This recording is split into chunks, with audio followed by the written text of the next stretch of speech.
I want to talk about is what's called resistance in breath work. If there weren't any resistance, there wouldn't be any breath work. Resistance just means fear that's acted out, how we act out our fear. And that could be before, during, and after a session. So before a session, your client may act out their fear by having excuses. Oh, it's too far away, or I don't have the time, or I don't have the money, or I mean, all of these things can be true, but they can also be a resistance that part of them knows that they would have to truly surrender if they did the breath work. So we don't have to get into an argument with them about that. You just have to give them some options and let them know when they're ready, you're available. Now, during the actual session, fear will show up as a disruption of the breathing. So during a session, a person just may stop breathing, or their breathing may be very erratic. They breathe and they never get a rhythm going. My favorite one that I had an expertise in, was called fading out. So you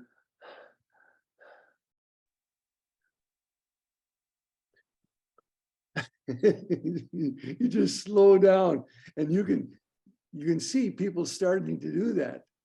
Or the breathing may be very controlled.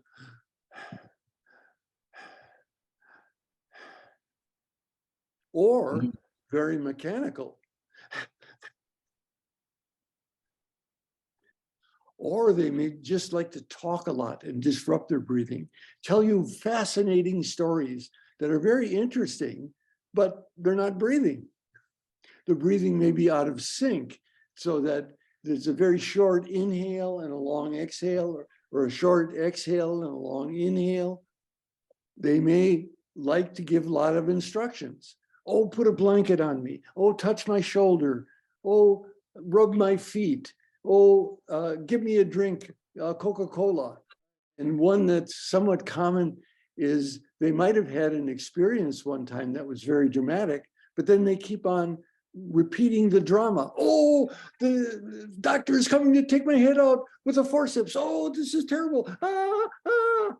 So as a breath worker, sometimes the easiest and most useful thing to do is just to make an observation, just to say, oh, it looks like you're controlling your breath, or it looks like you're out of sync. Giving them feedback that's not critical, but just so that they recognize what they're doing. We must convey that all of our feedback or instructions are just to heighten their awareness and their ability to self-regulate, not that we're critical of them. A very simple one that I do a lot of is just asking them to alter their breathing rhythm.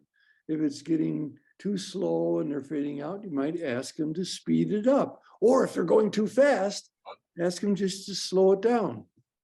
Sometimes just changing a physical position can help them. For example, if energy is not going into their lower body, or they're cut off and have lower back pain, just having them put their knees up and their feet flat on the mat can be helpful.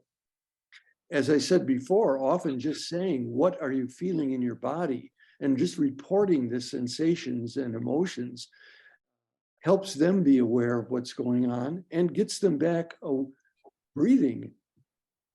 One thing that we'll do more of in therapeutic breath work is work with active body movements that can express feelings like stay away, or hitting in order to move energy that may be assertive, or anger energy. We'll learn that as we go on. Now, sometimes resistance will come up after a session, and that a person might have a great release, but then they'll just deny that anything happened. Or they might even rubber band. They'll open up a great amount and then they'll really close down. Or they could just isolate themselves and deny that there's any progress going on in their life. It's not to get into an argument, try to change their minds. Our most powerful tool is just our loving presence. Now, fortunately, I think being a breath worker is one of the best professions on the face of the earth, because in order to be a good breath worker, we just have to keep doing our own work. And it's very beneficial to us. So making a commitment to your own self-care is your work as a breath worker. Just as you are committed to caring for others, so do you make that commitment for your own diet, your own exercise, your own recreation, your social engagement, to have more pleasure in your life and being with others.